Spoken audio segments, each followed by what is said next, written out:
Assalamualaikum warahmatullahi wabarakatuh. Alhamdulillah wassalatu wassalamu ala Rasulillah.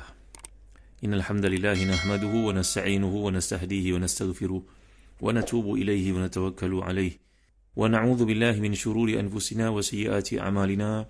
May yahdihillahu fala mudilla lahu wa may yudlil fala hadiya lahu.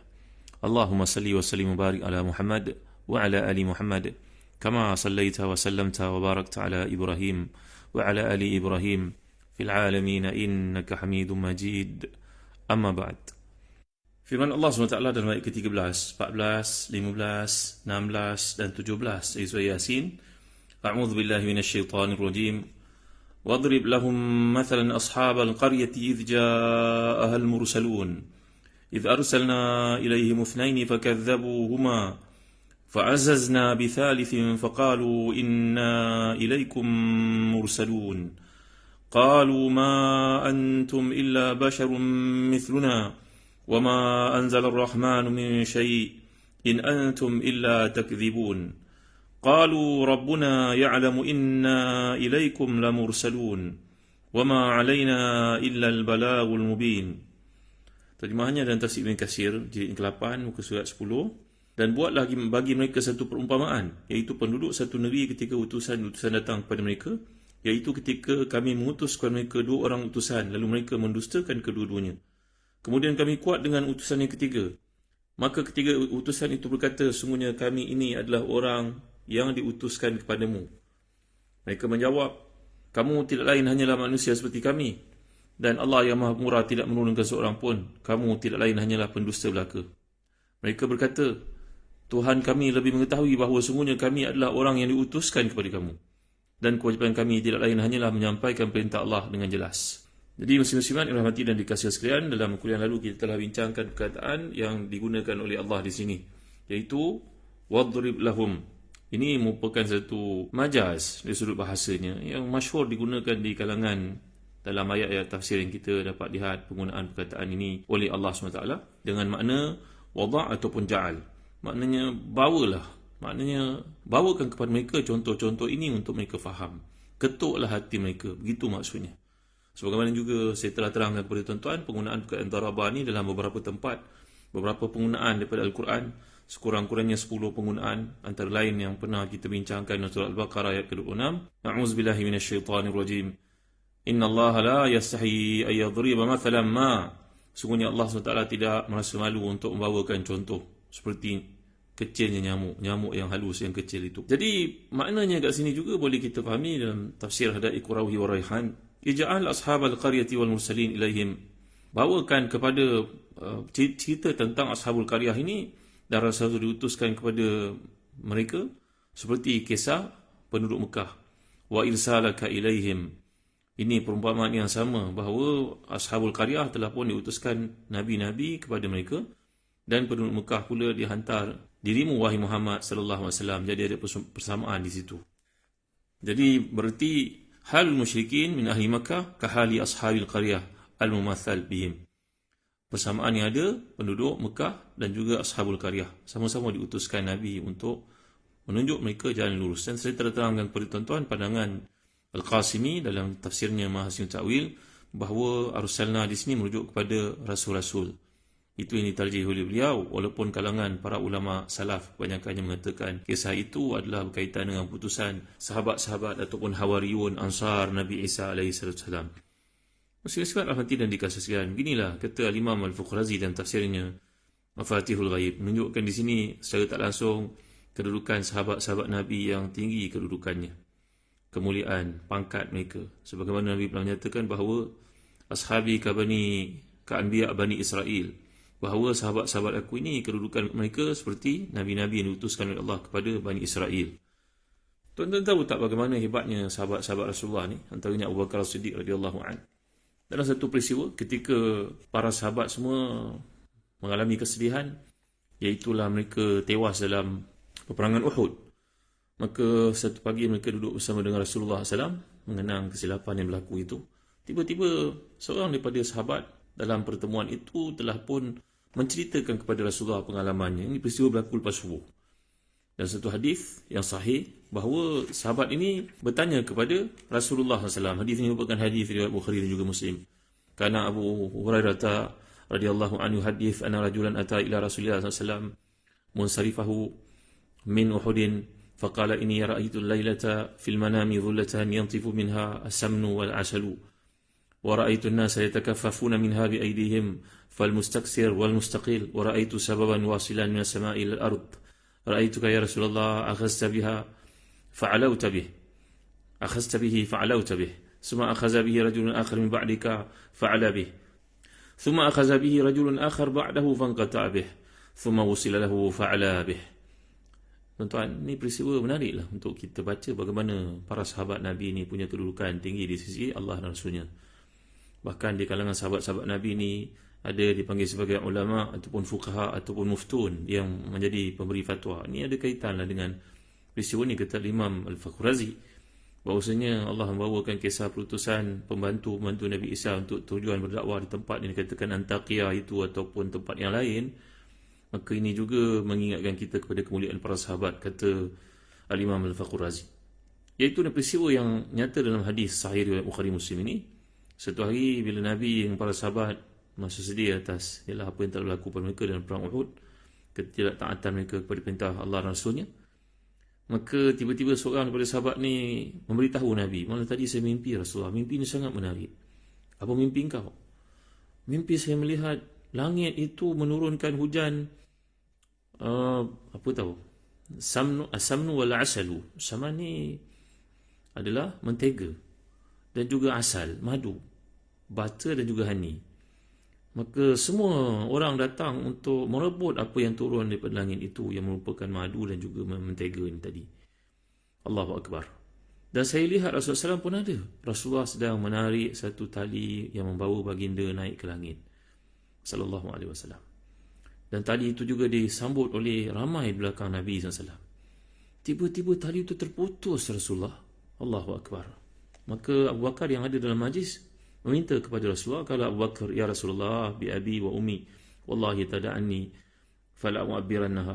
Faqala Rasulullah SAW, u'burha. Qala Abu Bakar, amma dhulla fadhullatul Islam, wa amma alladhi yantifu min as-samni wal 'asali fa huwa al-Qur'an halawatuhu wa laynuhu, wa amma ma yatakaffafu an-nasu min dhalika fal mustaksir min al-Qur'an wal mustaqil minhu, wa amma as-sababu al-wasilu min as-sama'i ila al-ard fa huwa al-haqq alladhi anta alayhi ta'khudhu bi فيعليك الله ثم يأخذ به بعدك رجل فيعلو به ثم يأخذ به رجل آخر فيعلو به ثم يأخذ به رجل آخر فينقطع ثم يوصل له فيعلو به.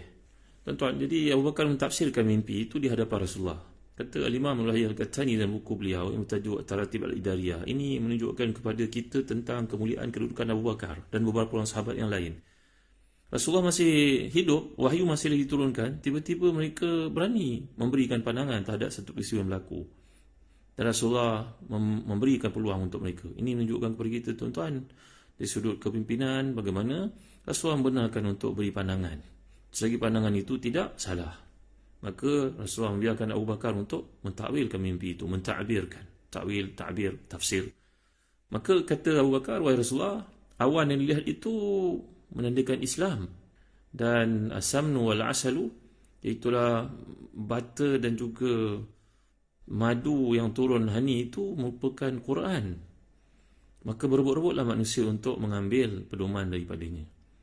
Tali yang Rasulullah naik itu adalah Islam, al-urwatul wuthqa. Maka dinaiki oleh ramai orang selepas Rasulullah, tiba-tiba terputus tali itu. Maka Abu Bakar berhenti mentakwilkan di situ. Maka Nabi SAW kemudian bila Abu Bakar tanya kepada Rasulullah, fa akhbirni ya Rasulullah bi abi anta asabtu am aqta'tu. Faqala Rasulullah SAW, asabta ba'dan wa aqta'ta ba'dan. Faqala fa wallahi ya Rasulullah la tuhaddithanni ma alladhi aqta'tu. Faqala Nabi SAW, la tuqsim ya Abu Bakar. Maka Abu Bakar akhirnya bila telah mentakwilkan mimpi itu dengan penuh keyakinan, maka beliau bertanya kepada Rasulullah SAW, betul ke Rasulullah apa yang saya takwilkan ni? Dah takwil baru tanya. Maka jawab Rasulullah SAW, Abu Bakar, jangan bersumpah. Apa yang kau katakan itu sebagainya betul, sebagainya kurang tepat. Maka Abu Bakar ini kesungguhannya untuk menuntut ilmu itu lantas menyebabkannya bertanya kepada Rasulullah, wahai Rasulullah, ceritalah kepada saya mana yang salah itu. Rasulullah kata, sudah Abu Bakar, jangan bersumpah lagi. Ini tuan-tuan, kata Imam Nawawi dalam syarah kepada hadis ini, dalam syarah Muslim, para ulama berbeza pendapat menjelaskan makna sabda Nabi. Ada yang benar yang kau kata itu Abu Bakar, ada yang salah. Kata Ibn Qutaybah dan sahabat-sahabat, artinya kau benar dalam penjelasan mimpimu dan tafsirmu mendekati makna yang sebenarnya, tetapi kesalahanmu adalah kau terburu-buru mentafsirkannya tanpa aku minta. Ini kata Ibn Qutaybah, tuan-tuan. Tapi ada juga di kalangan para ulama hadis, contohnya seperti At-Tahawi, yang menjelaskan bahawa Abu Bakar tidak mentakwilkan mimpi itu dengan lengkap. Maksudnya As-Samnu dan juga Al-Asalu itu dua benda, bukan? Dia bukan Quran saja. Maknanya di situ ada Quran dan juga ada hadis Nabi SAW. Kemudian Abu Bakar tidak mentakwilkan, apa maksud tali itu putus. Sebagian ulama seperti kata Tahawi, Abu Ja'far At-Tahawi, dalam syarah Mushkil Al-Athar, beliau kata bahawa di sini Abu Bakar pernah berlaku pandangan berbeza daripada Umar radhiyallahu anhu. Maka Abu Bakar telah memecat Uthman bin Affan radhiyallahu anhu pada zaman pemerintahannya. Uthman, sahabat yang mulia, tidak ragu sedikit pun sifat amanah, kejujuran daripadanya. Tapi bila menjadi ketua, ada tindakan kita yang orang senang, ada tindakan kita yang orang tak senang. Itu adalah prinsip mana-mana kepimpinan pun begitulah. Ada orang setuju, ada orang tak setuju. Kalau kita merasakan ia menepati kehendak Allah dan Rasulnya, ayo, jalan, teruskan. Yang kita bimbang bila kita melakukan sesuatu yang tidak disukai oleh Allah dan Rasulnya. Kerana ridha nas ghayatun la tudrak. Kehendak manusia itu memang satu benda yang diimpikan tetapi sukar untuk memperolehinya, kata Imam Syafi'i rahmatullah alaih. Jadi maksud tali itu terputus, kata Imam Tahawi. Maksudnya Abu Bakar telah pun memecat Uthman radhiyallahu anhum wa ardhahum ajma'in. Ini ijtihad mereka. Namun bila Abu Bakar wafat, datang Umar dan kemudian Uthman naik semula. Dan Uthman menyambung kembali tali itu kerana pelaksanaan kepimpinannya yang sangat salih lagi muslih. Jadi berarti dalam hadis ini menunjukkan kepada kita tentang kemuliaan para sahabat. Nabi membenarkan mereka untuk mentakwilkan mimpi sedangkan Nabi masih lagi bersama dengan mereka, masih hidup sallallahu alaihi wasallam. Jadi ini menunjukkan kepada kita orang berilmu, kadang-kadang mereka memang mempunyai satu rasa ketergesaan nak sampaikan ilmu itu. Tuan-tuan dimuliakan sekalian, seorang bapa yang hakim, bijaksana berada dengan anaknya dalam kereta, mungkin sepanjang perjalanannya dari Kuala Lumpur ke Pulau Pinang, dia boleh berkata, berpesan, menasihati kerana banyaknya ilmu yang ada pada dia untuk disampaikan. Tapi mungkin seorang yang tidak mempunyai ilmu duduk selama 10 minit, 20 minit bersama dengan orang lain pun dia tidak tahu apa nak cakap. Maka kembali kita kepada peristiwa ini, tuan-tuan dimuliakan sekalian, berarti bila Nabi SAW membiarkan Abu Bakar mentakwil mimpi dan kemudian Nabi mengatakan ada yang betul, ada yang salah. Itu dalam konteks tali yang terputus itu adalah pemecatan Uthman oleh Abu Bakar As-Siddiq radhiyallahu an. Tapi baginda wafat digantikan Umar, kemudian Uthman datang semula. Itu perkara biasa. Maka Uthman tidak sedikit pun dendam kepada Abu Bakar. Uthman radhiyallahu anhu meneruskan kepimpinan dan meneruskan kejayaan pembukaan berbagai-bagai negara, menyeru manusia kepada Islam tanpa mengingat sedikit pun apa yang berlaku kepada beliau sebelum itu. Ini orang berjiwa besar. Great mind talk about ideas, mereka berkata. Jadi kembali kita kepada kisah perutusan yang dinyatakan oleh Allah di sini mengikut kata Imam Muhammad Al-Urami, begitu juga Imam Ibn Tahir Ibn Ashur Tahrir Tanwir. Wa tahqiqul qissah, apa yang aku dapati di sudut kisah yang sebenarnya, bahawa Nabi Isa AS telah pun menghantar di kalangan pengikut-pengikutnya, ansarnya itu, untuk menyeru manusia kepada Islam. Tapi walakin Isa awsa al-hawariyin alla, bahawa Nabi Isa AS telah pesan kepada golongan hawariyin supaya jangan biarkan manusia menyembah berhala. Fakanu idza ra'aw ru'ya aw khatara lahum khatir bitawajjuh ila balad min bilad Israel aw ma jawaraha aw khatara fi nufusihim ilham bitawajjuh ila balad alimu anna dhalika wahyun min Allah litahqiq wasiyati Isa AS. Maka Nabi Isa AS telah berpesan kepada pengikut-pengikutnya supaya menjalankan kerja dakwah. Wa kana dhalika fi hudud sana 40 ba'da maulid Isa AS. Ini berlaku sekitar 40 tahun selepas kebangkitan, selepas kelahiran Nabi Isa AS. Jadi berlaku khilaf di kalangan para ulama tafsir tentang siapakah yang diutuskan itu. Bahawa yang pertama seperti disebut oleh Tahir Ibn Ashur yang ternyata begitu mendalami kitab Taurat dan juga Injil dalam kajian beliau, Old Testament, New Testament. Beliau berkata bahawa 3 orang itu, seorang bernama Barnabas, seorang bernama Shaul, yang dipanggil juga sebagai bolos dan kemudian dihantar sila. Ini ada pandangan berbeza. Dan dalam tafsir Nukatul Uyun oleh Al-Imam Al-Mawardi mengatakan bahawa namanya Syam'un, Yuhanna. Ini ada yang mengatakan Sadiq, Saduk. Dan Sam'an wa Yahya, ini kata-kata Naqash. Maka ada pendapat yang mengatakan itulah nama yang diutuskan, tapi seperti yang kita semua sedia maklum, penekanan kepada aspek sedemikian bukanlah perkara-perkara keutamaan. Bahawa antara mahasin dan tanzil ini Al-Quran, sikap, dan kita dapat lihat kekuatan daripada Al-Quran ini seperti kata Syekh Qutb dalam fi Zilal Al-Quran. Huwa al-ijaz fil qasas wal anba. Pendekatan Al-Quran adalah milih untuk meringkaskan. Tak bawa cerita panjang lebar, cerita tentang nama orang, cerita tentang bilangan, itu semua tidak penting. Yang penting dakwah yang disampaikan. Yang penting al-maqsad, al-asma, iaitu tujuan utama, hadaf utama dia adalah untuk mengajak manusia bertazkir dan juga iktibar. Sesuai dengan kedudukan Al-Quran seperti disebut dalam Al-Burhan fi Ulumil Quran, satu daripada peranannya adalah tazkirah, memberi peringatan samping menekankan aspek ahkam dan juga perkara-perkara bersifat tauhidillah, penekanan kepada aspek akidah itu. Jadi insya-Allah kita akan huraikan lebih lanjut tentang perutusan ini seperti disebut oleh para ulama bagi menunjukkan kemuliaan para sahabat sebenarnya, kata Imam Al-Faqr Razi. Jadi Imam Al-Faqr Razi menekankan yang diutuskan itu adalah sahabat-sahabat Nabi Isa yang punya kedudukan sebagaimana sahabat-sahabat Nabi juga punya kedudukan. Wallahu a'lam wa sallallahu ala sayyidina Muhammad wa ala alihi wa sahbihi wasallam. Walhamdulillahirabbil alamin. Wa barakallahu fikum. Wassalamu alaikum warahmatullahi wabarakatuh.